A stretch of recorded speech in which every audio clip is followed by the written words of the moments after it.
Guys, season review സീരീസിൽ നമ്മൾ ഇന്ന് സംസാരിക്കാൻ പോകുന്നത് ഈ സീസണിലെ ഏറ്റവും സക്സസ്ഫുൾ ആയിട്ടുള്ള ടീമിനെ പറ്റിയാണ്. മോഹൻ ബഗാൻ സൂപ്പർ ജയന്റ് എന്ന് പറഞ്ഞിട്ടുള്ള ഇന്ത്യൻ ഫുട്ബോൾ ജയൻസ് എന്ന് തന്നെ നമുക്ക് വിശേഷിപ്പിക്കാം. കഴിഞ്ഞ സീസണിൽ അവർ 2 ഫൈനൽസും 2 ട്രോഫീസും സ്വന്തമാക്കിയെങ്കിൽ ഈ സീസണിലേക്ക് വരുമ്പോഴും സെയിം 2 ഫൈനൽസും 2 ട്രോഫീസും സ്വന്തമാക്കാനായിട്ട് സാധിച്ചു എന്നുള്ളതാണ്. പക്ഷേ ഇത്തവണ അതിന് ഒരു മധുരം കുറച്ച് കൂടും. കാരണം കഴിഞ്ഞ വർഷം അവർ സ്വന്തമാക്കിയത് ISL ഷീൽഡും ഡ്യൂറൻ കപ്പുമായിരുന്നെങ്കിൽ ഇത്തവണ ഡ്യൂറൻ കപ്പിൻ്റെ ഫൈനലിൽ തോൽക്കേണ്ടി വന്നെങ്കിലും ISL ഷീൽഡും ISL കപ്പും സ്വന്തമാക്കാൻ സാധിച്ചു എന്നുള്ളതാണ്. കഴിഞ്ഞ വർഷം ISL കപ്പിൻ്റെ ആ ഒരു ഫൈനൽ മത്സരത്തിലായിരുന്നു അവർ പരാജയപ്പെട്ടിരുന്നത്. കഴിഞ്ഞ സീസണിൽ ഓൾറെഡി ഒരു സക്സസ്ഫുൾ കോച്ച് പഹബാസൊക്കെ ഉണ്ടായിരുന്നു. അതുപോലെ തന്നെ മികച്ച വിദേശ താരങ്ങളൊക്കെ ഉണ്ടായിരുന്നെങ്കിലും 4ഓളം വിദേശ താരങ്ങളെ ചേഞ്ച് ചെയ്തു. അതുപോലെ കോച്ചിനെ മാറ്റി ഹോസെ മൊലീന എന്ന് പറഞ്ഞിട്ടുള്ള അവരുടെ മുൻകാല ATKയുടെ മുൻകാല പരിശീലകനെ കൊണ്ടുവന്നു. ട്രാൻസ്ഫർ ജാലകത്തിലേക്ക് നോക്കുന്ന സമയത്ത് അപ്പുയെ പോലത്തെ ഒരു താരം, അത് നാംദേ എന്ന് പറഞ്ഞിട്ടുള്ളൊരു താരം പോകുമ്പോൾ ആ പൊസിഷനിൽ വരുന്നത് ഇന്ത്യയിലെ തന്നെ ബെസ്റ്റ് DM എന്ന് പറഞ്ഞിട്ടുള്ളൊരു താരമാണ്. എന്നാൽ അൻവർ അലിയുടെ ഒരു വിടവ് അതൊരു വിടവ് തന്നെയാണ്. കാരണം എന്ന് വെച്ച് കഴിഞ്ഞാൽ പെട്ടെന്ന് അവർക്ക് ഒരു പ്ലെയറെ കൊണ്ടുവരാൻ സാധിച്ചില്ല. പക്ഷേ അതിനെ എങ്ങനെ മറികടന്നു എന്നുള്ളതാണ് ഇതിൽ ഏറ്റവും ക്രൂഷ്യലായിട്ടുള്ള കാര്യം. 2 വിദേശ സെൻട്രൽ ബാക്കുകളെ ഉപയോഗിച്ചുകൊണ്ടാണ് അതിനെ മറികടക്കാനായിട്ട് സാധിച്ചത്. അതിൽ കഴിഞ്ഞ സീസണേക്കാൾ ഒരു സക്സസ് റേറ്റ് ഡിഫെൻസീവ്ലി കൊണ്ടുവരാനായിട്ട് സാധിച്ചു എന്നുള്ളതും എടുത്തു പറയേണ്ടതാണ്. കാരണം കഴിഞ്ഞ സീസണിൽ 22 മത്സരങ്ങളിൽ നിന്ന് 19 ഗോളുകൾ കൺസീഡ് ചെയ്തെങ്കിൽ ഇത്തവണ 24 മത്സരങ്ങളിൽ നിന്ന് 16 ഗോളുകൾ മാത്രമാണ് ലീഗ് സ്റ്റേജിന് മാത്രമാണ് പറയുന്നത് കൺസീഡ് ചെയ്യപ്പെട്ടിട്ടുള്ളത്. അതുകൊണ്ട് തന്നെ ഇത്തവണ ഡിഫെൻസീവ്ലി കുറച്ചും കൂടി മോഹൻ ബഗാൻ സൂപ്പർ ജയൻറ്റിന് കോമ്പാക്റ്റ് ആയിട്ട് നിൽക്കാൻ സാധിച്ചു എന്ന് പറയുന്നതും ഏറ്റവും പ്രധാനപ്പെട്ട കാര്യം തന്നെ. ഇപ്പം സ്കോറിങ്ങിൻ്റെ കാര്യത്തിലേക്ക് വരുമ്പോഴത്തേക്ക് ഇപ്പം പെട്രട്ടോസിനാണെങ്കിൽ അത്ര ഒരു മികവിലേക്ക് വരാൻ പറ്റിയിട്ടില്ല ഈ സീസണിൽ. ഗ്രെഗ് സ്റ്റുവർട്ട് ആണെങ്കിൽ കുറച്ച് ഇഞ്ചറി പ്രശ്നങ്ങളും കാര്യങ്ങളൊക്കെ ഉണ്ടായിരുന്നു. എന്നിരുന്നാൽ പോലും ഇപ്പം മക്ലാറിനാണെങ്കിലും കമ്മിൻസ് ആണെങ്കിലും അവസരത്തിനൊത്ത് ഉയർന്നു എന്നുള്ളതാണ് ഏറ്റവും പ്രധാനപ്പെട്ട കാര്യം.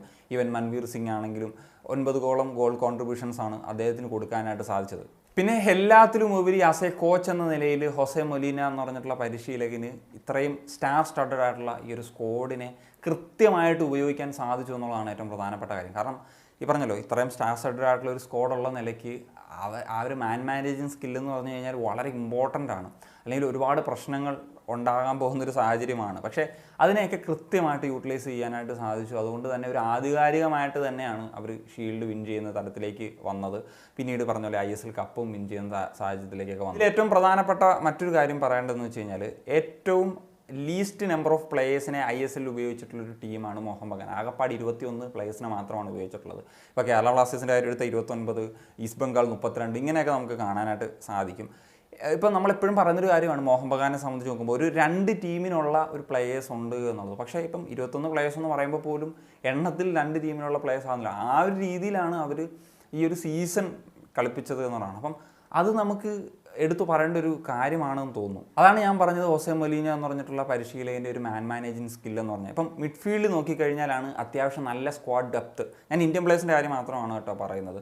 അതിലിപ്പം ഡിഫൻസീവ് മിഡ്ഫീൽഡേഴ്സ് എന്ന നിലയിൽ അപ്പൂയ, അതുപോലെ ഗ്ലാൻ മാർട്ടിൻസ്, ദീപക് താങ്കരി എന്നീ പ്ലേയേഴ്സും സെൻട്രൽ മിഡ്ഫീൽഡേഴ്സ് എന്ന നിലയിലൊക്കെ നോക്കുമ്പം അഭിഷേക് സൂര്യവംശി ആൻഡ് അനിരുദ്ധ് താപ്പ എന്നീ താരങ്ങളാണ്. ഇപ്പോൾ സാഹലിനെയും സെൻട്രൽ മിഡ്ഫീൽഡർ എന്ന് പറയുന്ന റോളിൽ അവർ ഉപയോഗിച്ചിട്ടുണ്ട് എന്നുള്ളതാണ്. ഇവിടെയാണ് കൃത്യമായിട്ട് സ്ക്വാഡിനെ റൊട്ടേറ്റ് ചെയ്യാനും അല്ലെങ്കിൽ പ്ലേയേഴ്സിനെ ഒരു യൂട്ടിലിറ്റി പ്ലേയേഴ്സ് എന്ന നിലയിൽ ഈ ഒരു പരിശീലനം ഉപയോഗിക്കാനും സാധിച്ചത്. അതുകൊണ്ട് തന്നെയാണ് ഈ സ്റ്റാർ പ്ലേയേഴ്സിനെയൊക്കെ തന്നെ ഒരു പൊസിഷനിൽ ഒതുക്കാതെ ഡിഫറൻ്റ് ആയിട്ടുള്ള രീതിയിൽ ഉപയോഗിക്കാൻ സാധിച്ചതും അവർക്ക് ആ ഒരു റിസൾട്ട് ഉണ്ടാക്കിയെടുക്കാൻ സാധിച്ചു. അപ്പം ഗോൾ കീപ്പിംഗ് പൊസിഷൻ നോക്കിക്കഴിഞ്ഞാൽ അവിടെ വിശാൽ കേത്തുണ്ട്. ഒരു ഓപ്ഷൻ എന്ന നിലയിൽ നോക്കുകയാണെങ്കിൽ ധീരജ് സിംഗും ഉണ്ട്. ഇനി നമുക്ക് സെൻട്രൽ ബാക്ക് പൊസിഷനിലേക്ക് വരാം.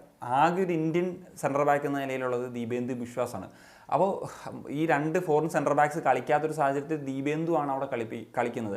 എന്നാൽ റൈറ്റ് ബാക്കിലേക്ക് നോക്കുമ്പോഴത്തേക്കും ആകപ്പാട് ആശിഷ് റായ് മാത്രമാണുള്ളത്. പിന്നീട് സൗരവ് എന്ന് പറഞ്ഞാൽ റിസർവ് സൈഡിലെ പ്ലെയറിനെയാണ് രജിസ്റ്റർ ചെയ്തിട്ടുള്ളത്. ലെഫ്റ്റ് ബാക്കിലേക്ക് നോക്കുമ്പോഴത്തേക്കും സുഭാഷിഷ് കഴിഞ്ഞ അമൻദീപ് എന്ന് പറയുന്ന റിസർവിലൊരു സ്ക്വാഡിനാണ് രജിസ്റ്റർ ചെയ്തിട്ടുള്ളത്. അപ്പം ആ സാഹചര്യത്തിലാണ് നമുക്ക് ഏറ്റവും പ്രധാനമായിട്ട് നോക്കേണ്ടത്. ഇപ്പം ദീപേന്ദു ബിശ്വാസ് 4-5 മത്സരങ്ങൾ ഈ സീസണിൽ റൈറ്റ് ബാക്ക് പൊസിഷനിൽ കളിച്ചായിട്ട് നമുക്ക് കാണാൻ സാധിക്കുന്നുണ്ട് സെൻട്രൽ ബാക്കിന് പുറമെ. അതുപോലെ ലെഫ്റ്റ് ബാക്കിലേക്ക് വരുമ്പോഴത്തേക്കും ആഷിഖ് കുരുണിയനെ അദ്ദേഹം ലെഫ്റ്റ് ഫിംഗറിലൊരു ഓപ്ഷൻ ആണെങ്കിൽ കൂടി ലെഫ്റ്റ് ബാക്കിലും ഇപ്പോൾ സുഭാഷിഷിൻ്റെയൊക്കെ ഒരു അഭാവത്തിൽ അല്ലെങ്കിൽ സുഭാഷിഷിൻ്റെ വേറെ പൊസിഷനിൽ അല്ലെങ്കിൽ ടാക്ടിക്കലി എന്തെങ്കിലും ചേഞ്ച് വരുന്ന സമയത്തൊക്കെ ആ ലെഫ്റ്റ് ബാക്ക് പൊസിഷൻസിൽ കളിപ്പിച്ചിട്ടുണ്ട് എന്നുള്ളത് നമുക്ക് കാണാൻ സാധിക്കും എന്നുള്ളതാണ്. അതുപോലെ തന്നെ ഞാൻ നേരത്തെ പറഞ്ഞല്ലോ, സഹലിനെയൊക്കെ ഒരു സെൻട്രൽ മിഡ്ഫീൽഡറായിട്ടും AM ആയിട്ടും ഉപയോഗിച്ചിട്ടുണ്ട്. റൈറ്റ് വിങ്ങിൽ ഇപ്പോൾ മൻവീറിന് കളിക്കാൻ പറ്റാത്തൊരു സാഹചര്യം വരുന്ന സാഹചര്യത്തിൽ ഒന്നുകിൽ അവിടെ വിദേശ താരങ്ങൾ ഉപയോഗിക്കാൻ പറ്റും. ഇപ്പം സ്റ്റുവർട്ട് ആണെങ്കിലും പെട്രട്ടോസ് ആണെങ്കിലും വിങ്ങിലും കളിപ്പിക്കാൻ പറ്റുന്ന താരങ്ങളാണ്. അതല്ലെങ്കിൽ ലിസ്റ്റനെ റൈറ്റിൽ യൂസ് ചെയ്യുന്ന സാഹചര്യങ്ങൾ കണ്ടിട്ടുണ്ട്, സഹലിനെ റൈറ്റിൽ യൂസ് ചെയ്യുന്ന സാഹചര്യം കണ്ടിട്ടുണ്ട്. അതാണ് ഞാൻ പറഞ്ഞു, ഇത്രയും നാഷണൽ ടീം പ്ലേയേഴ്സൊക്കെ ഉണ്ടെങ്കിലും ഇവരെയൊക്കെ എങ്ങനെ ഒന്നിച്ച് ഉപയോഗിക്കാൻ കഴിയും എന്നുള്ളത് ഇപ്പോൾ മൊലീഞ്ഞയുടെ അണ്ടറിൽ മോഹൻ ബഗാനിൽ നമ്മൾ കണ്ടിട്ടുള്ളൊരു കാഴ്ച തന്നെയാണ്. അത് തന്നെയാണ് പറഞ്ഞ പ്ലേയേഴ്സിനൊക്കെ കൃത്യമായിട്ടുള്ളൊരു ഗെയിം ടൈം അഷുർ ചെയ്യാൻ സാധിച്ചതും പറഞ്ഞ ഈ ഒരു മാനേജിങ് സ്കില്ലിൻ്റെയൊക്കെ ഒരു ഫാക്ടർ അവിടെയാണ് നമുക്ക് ഏറ്റവും എടുത്ത് പറയേണ്ടത് എന്നുള്ളതാണ്. എനിവേ, ഇനിയിപ്പോൾ മോഹൻ ബഗാനെ സംബന്ധിച്ചിടത്തോളം നമ്മൾ അടുത്ത സീസണിലേക്ക് വരുമ്പോൾ വലിയ ചേഞ്ച് ഒന്നും വരുത്തേണ്ടതില്ല, ഇത് തന്നെ മതി എന്ന് പറയാം. പക്ഷേ മോഹൻ ബഗാനാണ്, അറിയാമല്ലോ, ഇതിനേക്കാൾ എന്ത് അടുത്തൊരു നെക്സ്റ്റ് സ്റ്റെപ്പ് ചെയ്യാൻ പറ്റും എന്നുള്ളതാണ് ചിന്തിക്കുന്നത്. ഇപ്പം വിദേശ താരങ്ങളുടെ കാര്യം എടുത്തു കഴിഞ്ഞാൽ തന്നെ പല പ്ലേയേഴ്സും പോകുമെന്ന് പറയുന്നത്, എങ്കിൽ കൂടി ഇപ്പം മക്ലാറിന്, കമ്മിൻസിന് പോലെയൊക്കെയുള്ള താരങ്ങളൊക്കെ ഉണ്ട്. സോ എങ്കിൽ കൂടി ചിലപ്പം അവരിപ്പം ISL അല്ലെങ്കിൽ ഇന്ത്യ മാത്രമായിരിക്കത്തില്ല, അപ്പോൾ AFC ലെവലിൽ എന്ത് അച്ചീവ് ചെയ്യാൻ പറ്റും എന്നുള്ള ലെവലിൽ ഒരു അപ്ഗ്രഡേഷനൊക്കെ ആയിരിക്കും അടുത്ത സീസണിലേക്ക് വരുമ്പോൾ പ്ലാൻ ചെയ്യുന്നത് എന്നുള്ളതാണ് ഞാൻ എക്സ്പെക്റ്റ് ചെയ്യുന്നത്. അപ്പം നിങ്ങളുടെ ഒപ്പീനിയൻസ് തീർച്ചയായിട്ടും മോഹൻ ബഗാൻ സൂപ്പർ ജയൻസ് എന്ന് പറയുന്ന ടീമിനെ പറ്റിയിട്ടുള്ള ഈ സീസണിനെ പറ്റിയിട്ടുള്ള അഭിപ്രായങ്ങൾ എന്തെങ്കിലും ഉണ്ടെങ്കിൽ കമ്പോസ് ചെയ്യാൻ ഒരു കണക്ഷൻ സൈനിക.